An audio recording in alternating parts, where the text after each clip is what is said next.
Hi foodies, I am making my granola. So, you guys have seen me make this many times. I've shown it in all different ways. There is no recipe. There are many recipes out there on how to make granola. I'm going to try not to burn it today because I am using some of my French granola. So, and by French granola, I mean find yourself a cereal.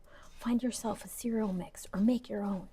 Buy a bag of whole rolled oats, buy some barley, buy some just whatever flakes of grains that you can find.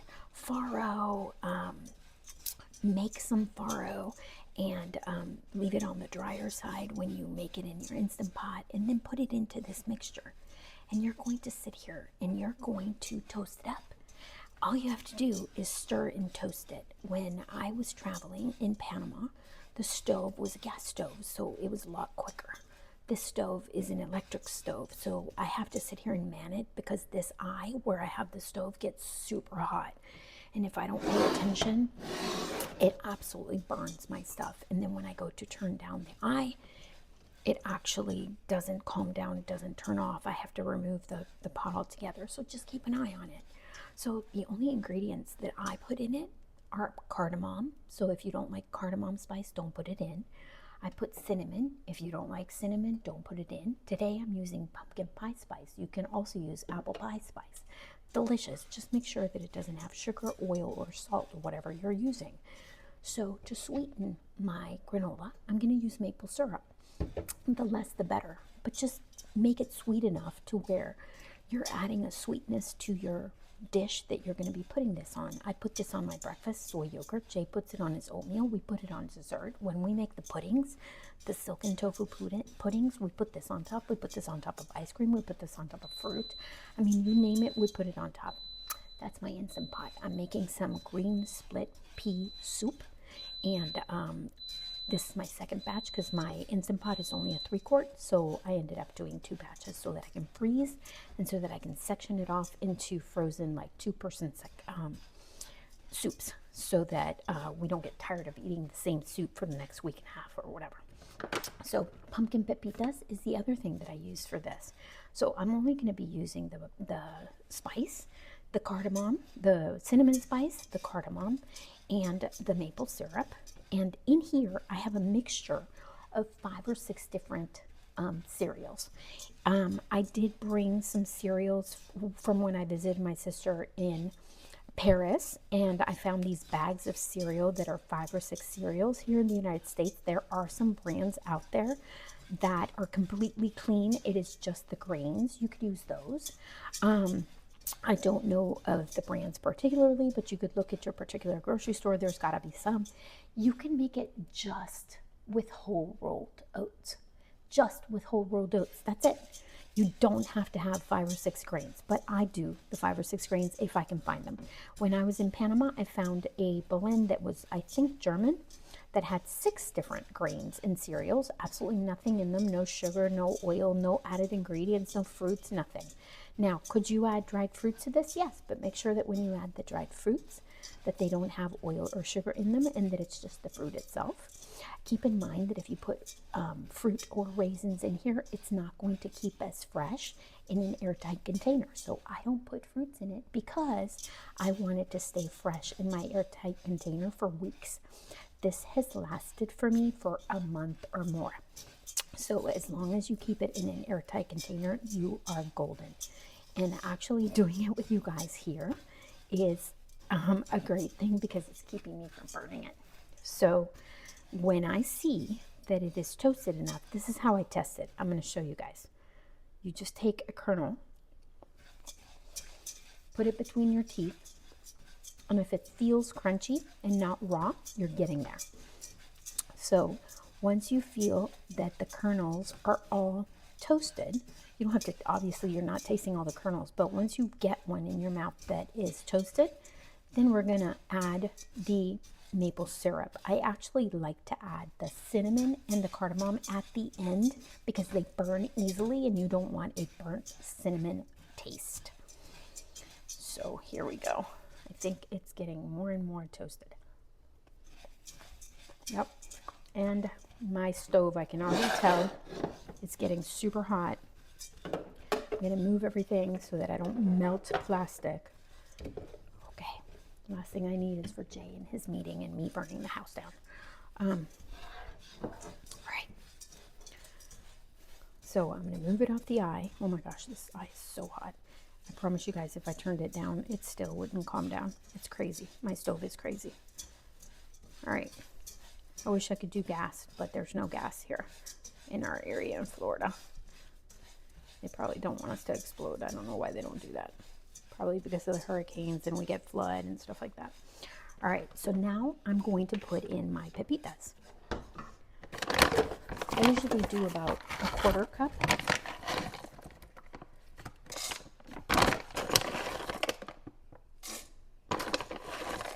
I have these little scoops that I got at IKEA. All right, so there's my pepitas. Now I'm gonna let those toast for a little bit. And then when those toast,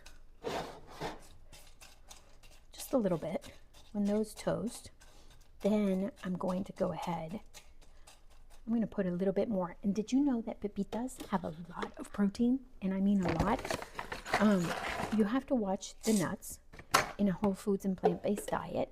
Nuts have a lot of saturated fat, so just be mindful with them. There are so many other different ways of getting your saturated fat. Oh, you know what? I forgot one of the primary ingredients. I thought it was just this, but I actually always add super seeds.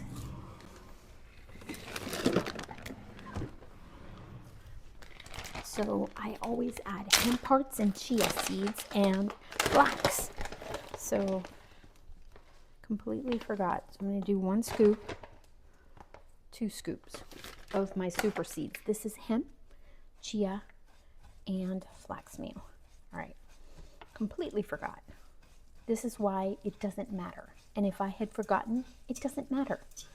So that's why it's not a recipe. That's why you guys just have to gauge it and do it according to the things that you like. Oh, you hear the pepitas popping? It's almost like popcorn.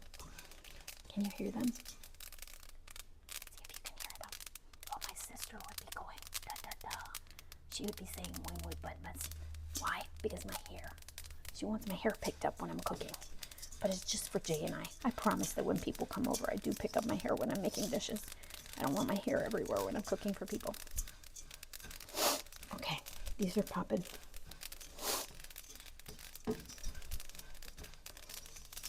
My sister even wears a special kitchen scarf over her hair. She went, she's certified in nutrition coaching, and I have told you guys that she is a physician, and she's the physician that helped us. She's a specialist in obesity medicine. She has like 2 masters. She has masters in public health. She has her culinary certificate. She has her lifestyle medicine board certification. She specializes in reversing diseases. So yeah, I got taught by the best. She is my hero. All right, so there we go. Now I'm going to add my maple syrup. You're going to add about 2 tablespoons. And then what I do is I coat it really well so that the maple syrup, I did do a double batch here, so I am going to have to add more maple syrup. So I'm going to do the other 2 tablespoons for my double batch. Ooh, I'm sweating here. Getting a sweat before even going to the gym. That's why I'm dressed like this, because we are going to the gym today. This is the I am going to the gym today. We do strength training at least 3 times a week. The rest is cardio, walking, kayaking, bike riding, whatever cardios we can pump in. But the most important thing for longevity and old age is our strength training. We are trying to build that muscle, and it's been working. I feel great. I don't have aches. I don't have joint pains. It just helps all the way around. Actually, when I get any inklings or whatever of pain, like when we were traveling this week back from Panama, you know, you're at the airports and you're packing and you're doing all this stuff, and you might start getting a little achy. The first thing I do when I get back is go to the gym. instead of shying away from it and going, "Ooh, I'm in pain," no, I go to the gym. So 1 more tablespoon. It's not something that I used to do before, but it's something that I do now. And it makes such a difference in my lifestyle, because before it was like, "Ooh, I did the yard work and I did all this yard work and now I'm in pain and my back hurts and my knees hurt and everything hurts, but yay, I did the yard work." Well, now I do the yard work, I'm not in pain because it's fantastic, but if I were to have a tweak here and there, or if something were to hurt, I go to the gym and I work it out with the strength training. Okay, so now I'm going to put cardamom, and I do like the cardamom taste. If you don't, leave it out. Now I'm going to do cinnamon, and I love the cinnamon taste. I'm the one that uses this the most, so this is kind of my thing. Jay sometimes puts some on his oatmeal, but not every day. And oatmeal, granola on top of oatmeal is kind of redundant, right? But did you know that oats have a ton of protein? They do. And a lot of people don't know that. We calculated Jay's oats, and when he does it with the granola on top, his oatmeal has almost 25 grams of protein, close to 30. So he uses soy milk. We use Eden soy, which has the most protein content of any of the soy milks out there. Do you hear me, Rip Esselstyn? I keep telling Rip Esselstyn that he needs to produce a plant strong soy milk that has a minimum of 12 to 13 grams of protein, because the Eden soy milk has I think it's 12 or 13, and so Jay puts it in his overnight oats every day. He makes his overnight oats with that, so it has a lot of protein content. The next one that has the most is West soy. It has 9, and some of the others have 7. So pay attention to that, because the protein makes it creamier, more neutral. I love that it froths better. It makes dishes like curries and things like that very creamy. So he also puts his oats in there, which oats have a ton of protein, and a lot of people don't know that. And berries, his blueberries. And that whole bowl that he eats is a loaded protein bowl every single morning. Little did you know. And he lived an entire lifetime of, you can't eat carbs, you can't eat sugar, lean protein only. And he was suffering. Could never have pasta, could never have rice, could never have potatoes, or thought he couldn't. There we go. So we are done, guys. So I think I'm going to let you guys go. I think I put all my ingredients in. You guys should be able to talk back to me when I do this. I guess if I was on a live, you guys would be able to tell me if I put in all the ingredients, but I'm pretty sure I did. All right, so now I'm gonna do the same thing. I'm gonna keep stirring because I'm afraid of this pot. I think this pot retains a lot of heat. Okay, I'm gonna keep stirring because I can feel that it's still a teeny bit soft. You want it crunch. You want to put it in between your teeth, and you want that kernel. All it takes is one. You want that kernel to just split, boom, crunch. Then you're done. And then, if you're there, what I do is I leave it here in this pot. But I'm scared of this pot in this eye and how hot it is. But at home, you'll probably be fine. It's just because of my stove, which is kind of a pain. All right, so I am going to stir it around because I want to make sure it doesn't burn. And then I'm going to retest. In the minute you have, yep, it's almost there.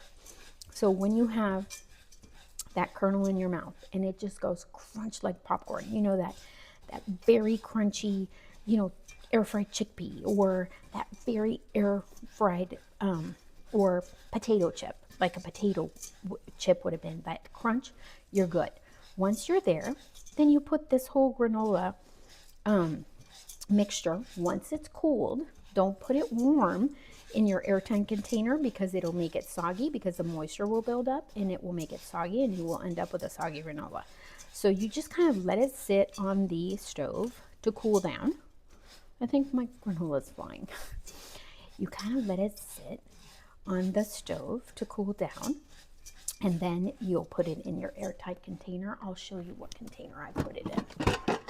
I love my containers. This is my protein powder.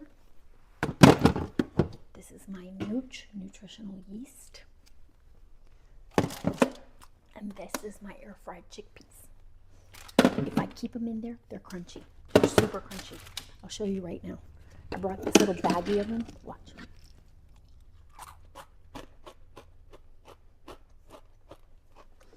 Mmm.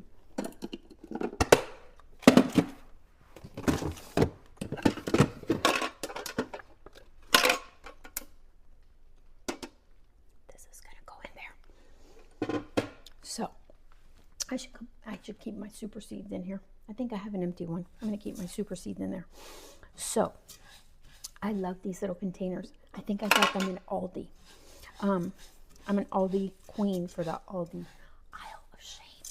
But Jacob's in there with me now. And he shows me things. Before he was like, can we please leave? And now he walks into the Aldi aisle of shame and he like shows me things that maybe we need, but maybe we don't, but we get them anyway. All right.